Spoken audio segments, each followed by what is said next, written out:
सभी को जय हिंद दोस्तों, आप सभी का हार्दिक स्वागत है जय हिंद रिएक्शंस पे। तो आज हम आपके लिए बहुत ही इंटरेस्टिंग और एक लेटेस्ट वीडियो लेकर आए हैं जिसमें आप देखेंगे हम सबकी चहेती और मशहूर पत्रकार आरजू काज़मी जी और उनके शो पे होंगे एक बहुत ही स्पेशल गेस्ट। तो ये वीडियो बहुत इंटरेस्टिंग होगी, आपको बहुत कुछ जानने को मिलेगा। तो इसे अंत तक देखें और चैनल पे नए हैं तो चैनल को सब्सक्राइब कर दें ताकि आपको ऐसी इंपॉर्टेंट और लेटेस्ट वीडियोस देखने को मिलती रहे। तो चलिए साथ मिलकर ये वीडियो देखते हैं।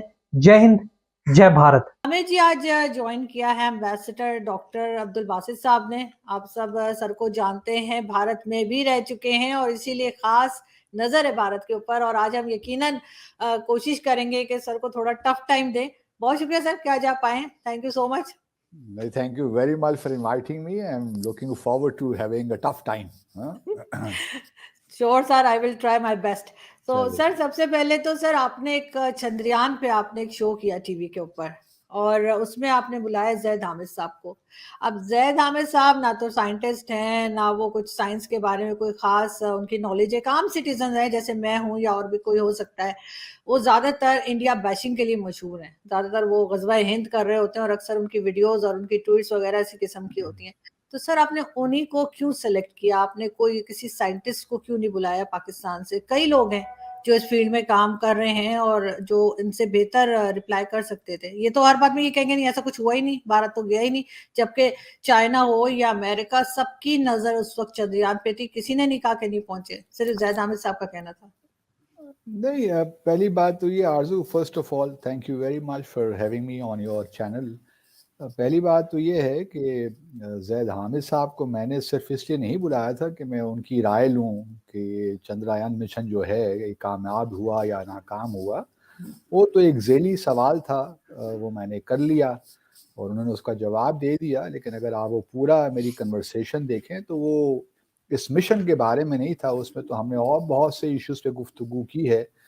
तो अगर मैं सिर्फ उसी पे गुफ्तगू करता तो फिर यकीनन किसी साइंसदान को या कोई जो भी है स्पेस के जो एक्सपर्ट्स हैं उनको मुझे बुलाना होता। लेकिन चूंकि ये प्रोग्राम तो एक जनरल डिस्कशन थी, उसमें बहुत से मौज़ूआत थे और वो ऑब्वियसली एक जानी पहचानी शख्सियत हैं, उनका अपना एक व्यू पॉइंट है, उनके अपने पर्सपेक्टिव्स हैं।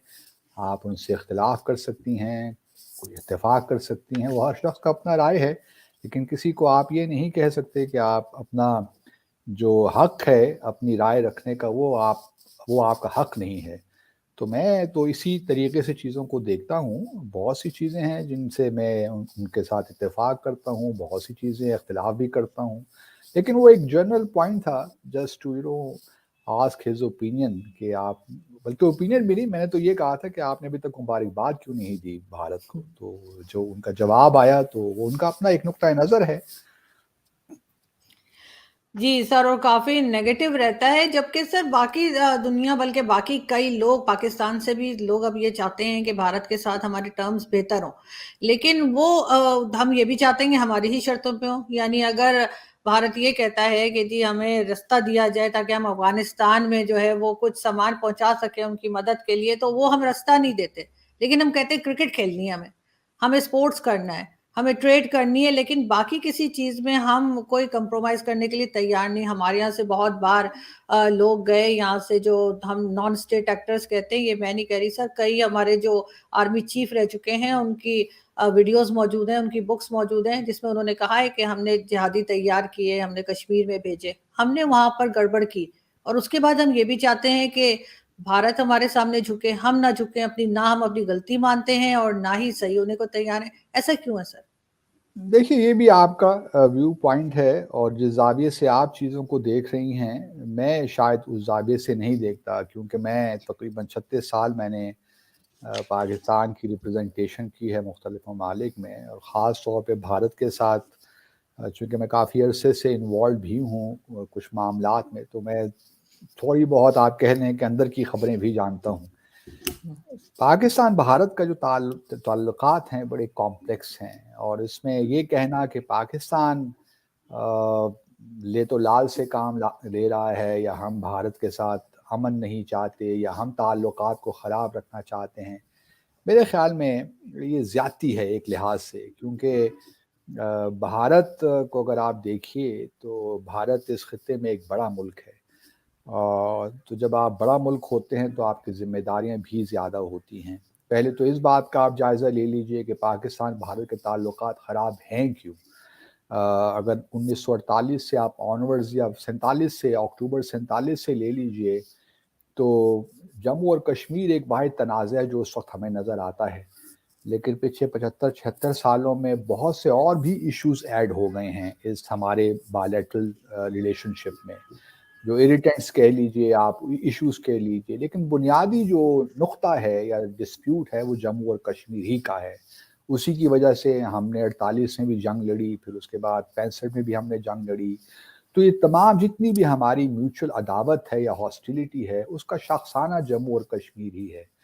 تو میں اپنے بھارت کے دوستوں سے بھی یہی کہتا ہوں کہ آپ بھلے کچھ بھی کہہ لیں، پاکستان پہ کچھ بھی الزامات لگا دیں، جس نے آپ نے بھی کہا دہشت گردی کے معاملات میں بھی اگر پاکستان کو آپ ایکیوز کر لیں، یہ معاملات ٹھیک نہیں ہو سکتے، نہ ہی ہمارا باہمی اعتماد قائم ہو سکتا ہے. ہم ہمیشہ ایک قدم آگے جائیں گے، پھر 2 قدم پیچھے ہو جائیں گے، پھر معاملات وہیں سے شروع کریں گے جہاں سے ہم نے شروع کیے تھے.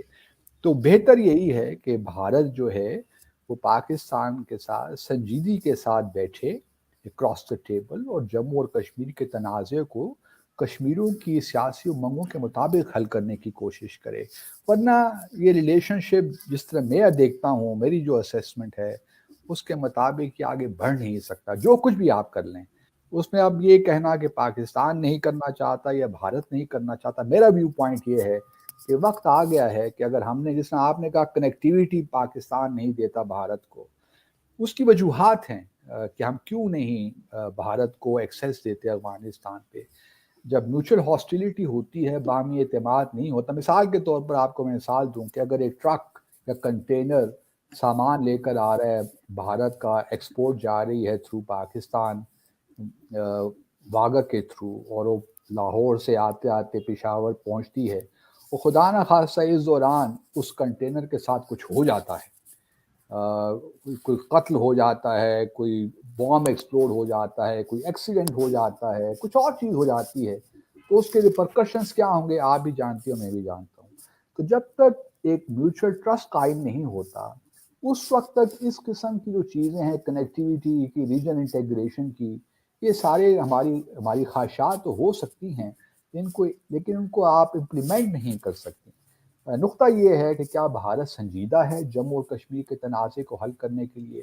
اگر آپ مجھ سے میری ایمانداری کی، آنیسٹی سے پوچھیں تو مجھے نہیں لگتا کہ بھارت سنجیدہ ہے. وہ چاہتا ہے کہ جموں اور کشمیر کو اپنی ٹرمز پہ وہ ریزالو کرے. اور اس طرح ہم نے دیکھا 5 اگست 2019 کو بھارت نے یونائٹڈ نیشنز کی قراردادوں کے خلاف، شملہ ایگریمنٹ کے خلاف، لاہور ڈکلیریشن کے خلاف، آپ کچھ بھی اٹھا کے دیکھ لیجئے، اس کی خلاف ورزی کرتے ہوئے جو اقدامات اس نے لیے وہ بالکل غیر ضروری تھے ایک حساب سے.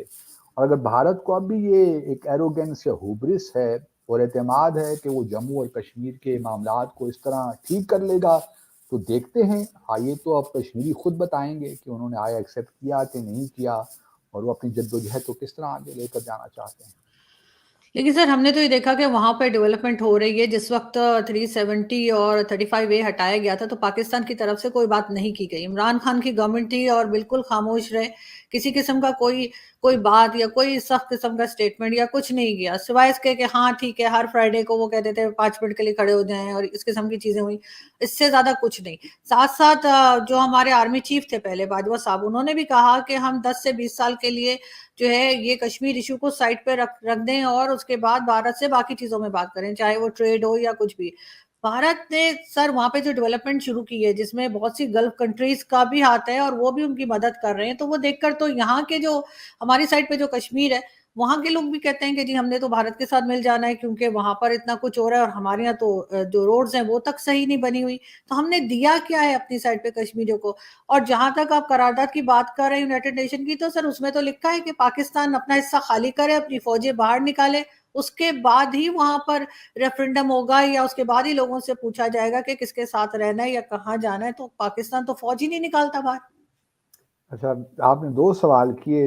جب آپ کا دوسرا سوال ہے اس کا جواب میں پہلے دے دیتا ہوں، کیونکہ بھارت میں بھی یہ بڑا پروپیگنڈا کیا جاتا ہے کہ پاکستان نے خود अक़वाम मुत्तहिदा की करारदादों पे अमल दरामद नहीं किया और वो भारत से तकाजा करता है कि प्लेबिसिट वहाँ पे करवाया जाए।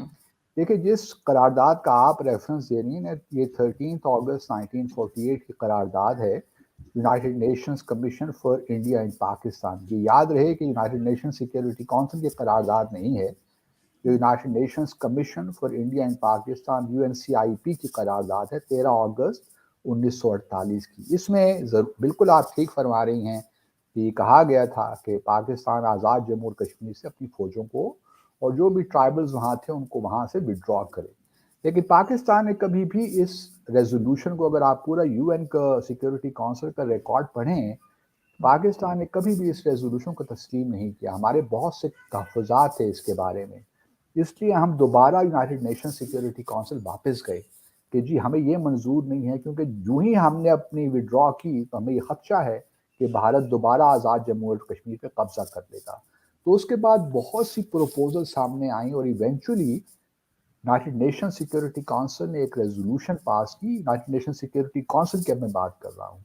उन्होंने रेजोल्यूशन नंबर 98 23 दिसंबर 1952 को ये रेजोल्यूशन पास की और उस प्रपोजल को एक्सेप्ट किया कि पाकिस्तान 3 से 6 हज़ार फौजें आज़ाद जम्मू और कश्मीर में रख सकता है और भारत 12 से 18 हज़ार फौजें मकबूजा जम्मू और कश्मीर में रख सकता है। तो अब मुझे आप बताइए कि पाकिस्तान ने कहाँ हमसे गलती हुई इस मामले में। ये भारत का नैरेटिव बड़े अरसे से वो चलाने की कोशिश कर रहे हैं।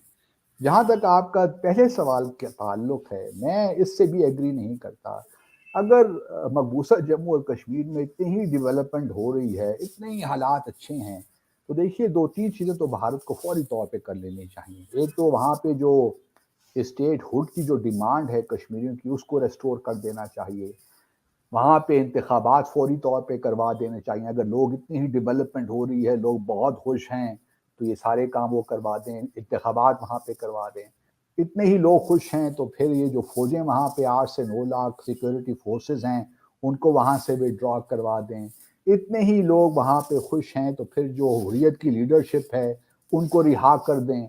इतने ही लोग खुश हैं तो जो काले कवानीन है, या UAPA है या एस्पा है या पब्लिक सिक्योरिटी सेफ्टी एक्ट है या डिस्टर्ब्ड एरियाज एक्ट है, उनको विड्रॉ कर दें। तो मैं ये किस तरह मान लूँ कि आरजू के ये सब चीज़ें मकबूजा जम्मू और कश्मीर में दुरुस्त हो गई हैं। ये भारत का एक बयानिया है। आज़ाद जम्मू और कश्मीर में आप चले जाएं, वहाँ भी ग्रीवेंसेस हो सकती हैं। डेवलपमेंट का जहाँ तक बात है, वो पाकिस्तान के हमारे अपने अंदर भी हालात अच्छे नहीं हैं। पाकिस्तान में भी हमारी इकॉनमी आप जानती हैं। तो इस वजह से ये कहना कि मकबूजा जम्मू और कश्मीर में बड़ी सी चीज़ें हंकी डोरी हैं, बड़ा ज़बरदस्त माहौल हो गया है, मैं तो चैलेंज करता हूँ इंडियंस को, अगर इतने ही हालात अच्छे हैं तो खुदारा इलेक्शंस करवा दीजिए। क्यों नहीं करवाते आप इलेक्शंस वहाँ पे? क्यों आपने डॉक्टर कासिम फख्तू को पिछले 30 सालों से जेल में रखा हुआ है? आसिया अंद्राबी उनकी बीवी को पिछले 5-6 साल से जेल में रखा हुआ है। शबीर शाह को जेल में रखा हुआ है। यासीन मलिक को आप हैंग करना चाहते हैं। तो क्या क्या बताएं हम? तो ये कहना कि जी बहुत हालात अच्छे हैं, मेरे ख्याल में मिस इन्फॉर्मेशन है। भारत एक नैरेटिव बिल्ड करने की कोशिश कर रहा है, अब देखते हैं उसको कितनी कामयाबी होती है। लेकिन पाकिस्तानियों को कम से कम चीज़ों को हकीकत की नज़र से देखना चाहिए और भारत के नैरेटिव को उस तरह नहीं लेना चाहिए जिस तरह भारत चाहता है। लेकिन सर अगर हम यही मान लें कि उन्हें इलेक्शन कराने चाहिए, लेकिन उसके लिए दूसरा हिस्सा भी तो कश्मीर का साथ होना चाहिए ना, एक साथ पूरे कश्मीर में होना चाहिए, सिर्फ एक साइड पे क्यों? दूसरा बिल्कुल कई लोग ऐसे हैं जो यहाँ पे, मैं जैसे आपको मैंने पहले कहा कि हमारे अपने आर्मी चीफ्स हैं जिन्होंने कहा कि हाँ हमने वहाँ गड़बड़ की, हमने वहाँ पे जिहादी भेजे, या हमने वहाँ पे जो लोग थे वो वहाँ पे दूसरी साइड पे कश्मीर में भेजे और गड़बड़। दोस्तों आशा करता हूँ कि वीडियो को अपने अंत तक देखा होगा और आरजू कासमी जी का ये पूरा इंटरव्यू आपको बहुत पसंद आया होगा। ये वीडियो अगर आपको अच्छी लगी है तो इसे लाइक और शेयर जरूर कर दें और इस पूरे डिस्कशन के बारे में जो भी आपके विचार हैं, आप अपने विचार हमें कमेंट सेक्शन में लिखकर जरूर बताएं। हमें आपके कमेंट्स का इंतजार रहेगा। और एक बार फिर चैनल पे नए हैं तो चैनल को सब्सक्राइब कर दें ताकि हम आपके लिए ऐसी लेटेस्ट, इंटरेस्टिंग और इन्फॉर्मेटिव वीडियोस लाते रहें। तो चलिए फिर मिलेंगे ऐसी किसी स्पेशल और जबरदस्त वीडियो में। तब तक अपना ध्यान रखिए। जय हिंद, जय भारत।